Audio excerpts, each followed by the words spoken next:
Okay, so you've brought us some really cool stuff today, and we're diving into Sun Tzu's The Art of War, right? Right. But we're not doing the whole thing, right? We're just doing Chapter 3. Chapter 3, Attack by Stratagem.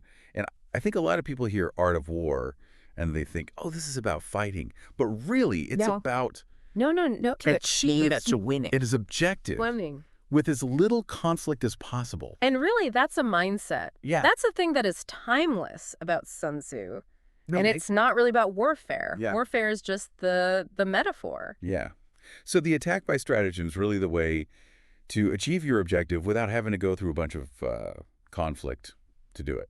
Well, think of it this way. Strategy is about how do you get what you want with the least amount of cost? Right. And ideally, no cost to yourself. Right. And that's what he emphasizes in this chapter. Right. So that's really kind of what we're hoping to extract from this deep dive is like, how can we apply these principles from Sun Tzu to our own lives to just kind of like make things easier? Exactly. So one of the things that makes Sun Tzu so enduring, right, is his focus on this particular kind of thinking, strategic thinking. Yeah. One that prioritizes avoiding outright destruction and crucially keeping things intact. Okay, so let's just right off the bat, he says, the skillful leader subdues the enemy's troops without any fighting. That's a good goal. That is the highest goal. Yeah. And this idea of keeping things intact, that really starts right at the beginning of the chapter. Yeah, well, he opens with the statement about taking an enemy's country whole and intact. Yeah. And that is a superior outcome to shattering it. Yeah. It's better to get something and it's still valuable as opposed to just destroying it. It's about preservation versus destruction. Yeah. Think about it like this. If you go into a forest and you just start cutting down every tree, you have a field. Yeah. You no longer have a forest. But if you selectively prune and manage that forest, Yeah. you can keep it as a forest forever. Right. It can renew itself. It's sustainable. It's sustainable. Yeah. And that's what he's talking about in this chapter. It reminds me of, there's this concept in permaculture. And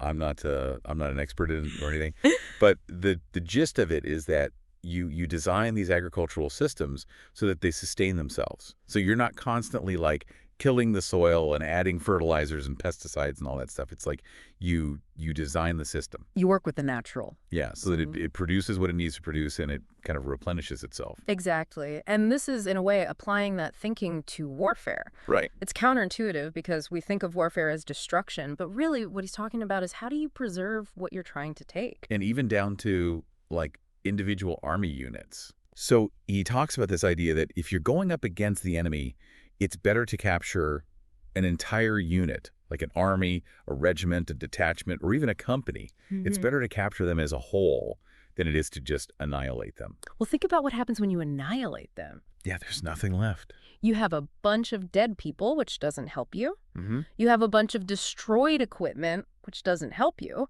But if you capture those people, you can turn them to your side. You can absorb them into your forces. Well, they become part of your force. Yeah, you have more men, more equipment. Right. And, it sounds very bloodthirsty, but this is how war was fought for millennia. Yeah, and I'm not justifying it. No, I'm just saying this is the reality of it. Yeah, it's just like the basic. So when you're thinking strategically, Yeah. what you want to do is what's going to benefit me the most in the long run. Yeah, I think that's the key here, is we're not just thinking about the short term. Right. It's like, oh, I won the battle. But then what? Right, exactly. So this idea of intactness applies to business as well. Oh, absolutely. So, think about it.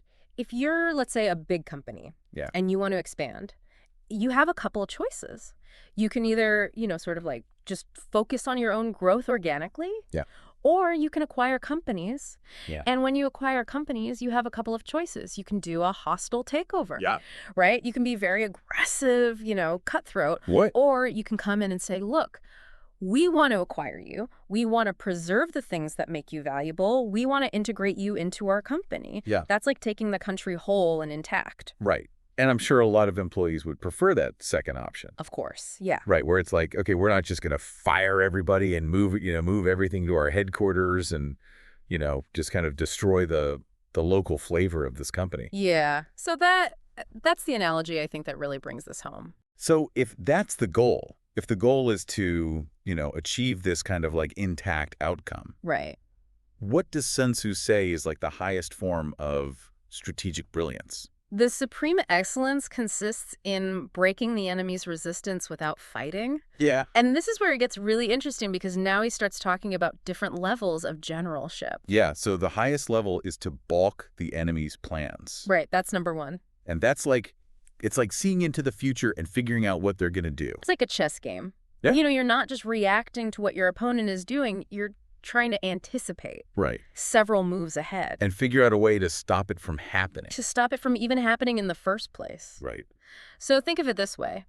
Instead of directly confronting a competitor head on, with a big, costly marketing campaign, let's say, Right. which is like attacking in the field, Yeah. a lower level, how could you anticipate their moves and perhaps form strategic alliances with other companies? Or innovate in a way that makes their current offerings irrelevant? Right. Like, that's bulking their plans. And in that way, you're preserving your resources. You're preserving your resources, you're not engaging in this destructive conflict, Right. and you're achieving a more stable, long-term advantage. So the second level. The second level is to prevent the junction of enemy forces. And I guess that's kind of similar, right? It's like It is, well, it's related. It's the idea that you isolate your enemy, you prevent them from combining their forces. sue, divide, and conquer. Yeah, divide and conquer. Make them weaker by preventing them from coming together. And then the next best is to attack the enemy's army in the field, Right. which, we just talked about.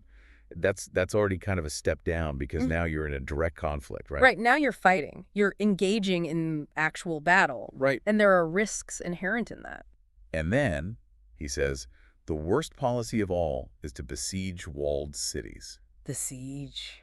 And he really makes it sound terrible. Oh, he hates sieges. Yeah, so... Because they're costly, they take forever. Yeah. And there's no guarantee of success. So, you spend all this time, Like you're talking months and months of preparation? months and months preparing mantlets, Right. which are these like mobile protective shields, Right. and building mounds to try and get closer to the city walls. Right. And even after all that, the city might not fall, Right. and you've potentially lost a huge number of your own forces Yeah. because you have a frustrated general who's launching these desperate attacks. Right. Disastrous effects, he says. Exactly.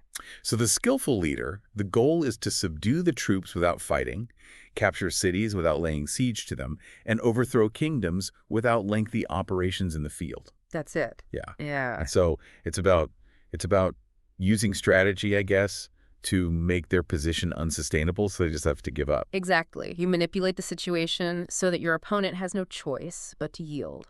Right, because like in that siege example, they've got their walls, they've got their food, they've got their water. They can just wait you out. Exactly. And that's why he says, there is no instance of a country having benefited from prolonged warfare. Right. The longer it goes on, the more it hurts everyone involved. Yeah. Now, he also talks about how, obviously the size of your force, Yeah. like how many men you have as a bearing on how you should approach things. Right. Of course. It's a Yeah. huge factor. Yeah. It's not just about brute force, though. It's about using your numerical strength intelligently. Right. So he says, if you have 10 times the enemy's strength.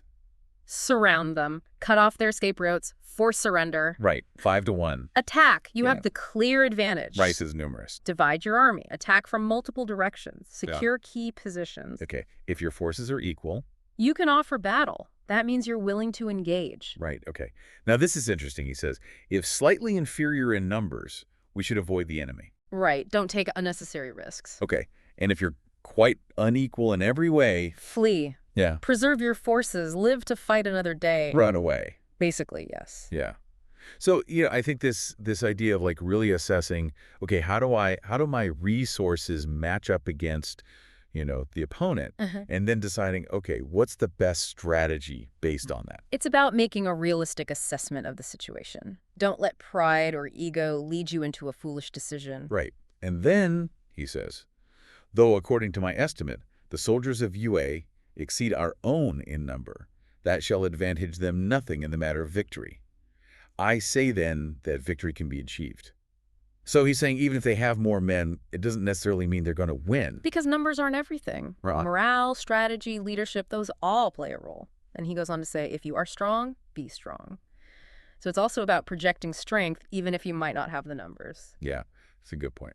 He also talks about the importance of the general. Yeah, he says the general is the bulwark of the state. And he says, if the bulwark is complete at all points, the state will be strong. If the bulwark is defective, the state will be weak.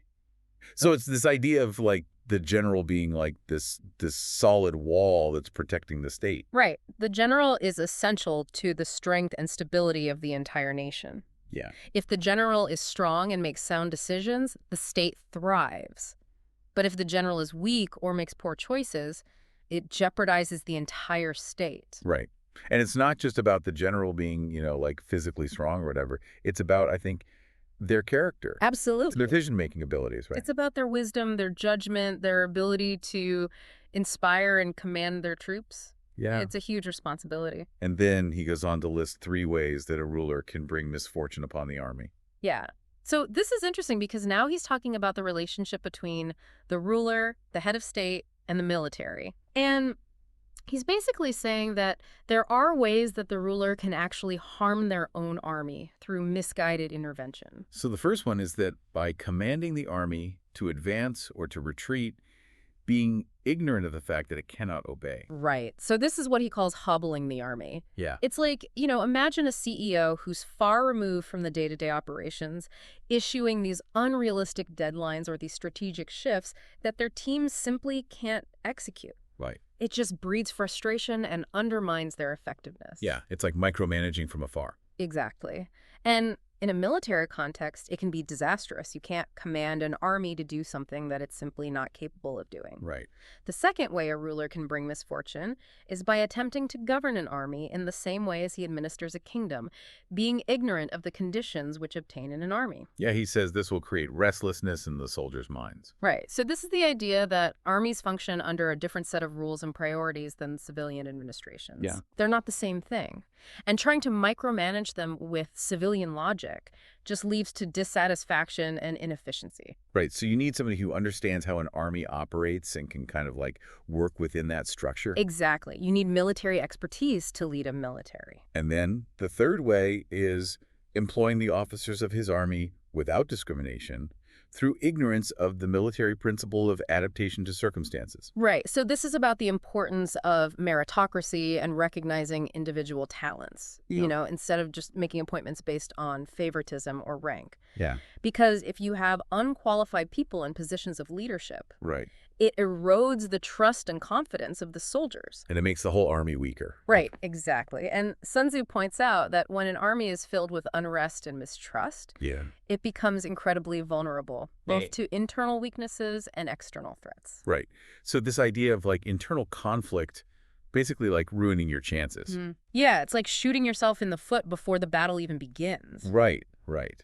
And so I guess a good leader needs to be knowledgeable about what they're leading. Absolutely. They need to understand the operational realities. They need to know how to motivate and inspire their people. Right. They need to be adaptable. It's a complex role.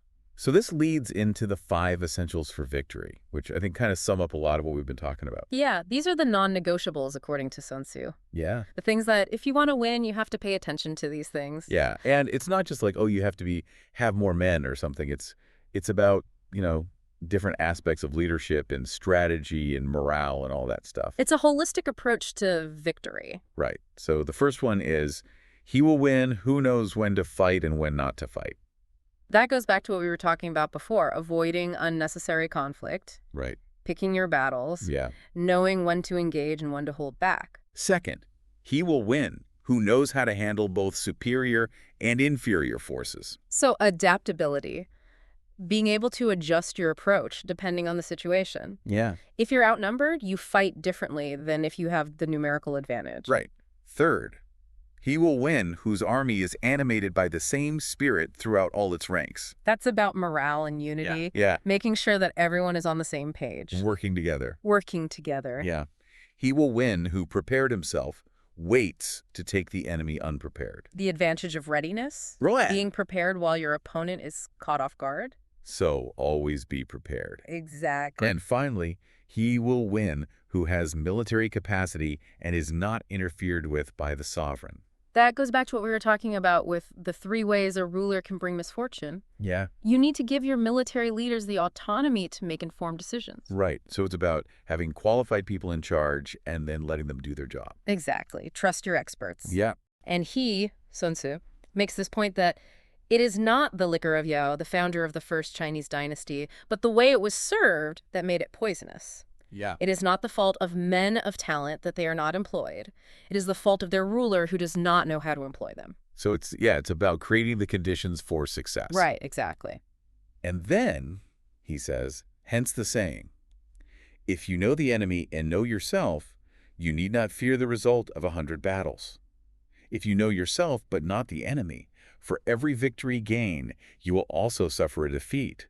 If you know neither the enemy nor yourself, you will succumb in every battle.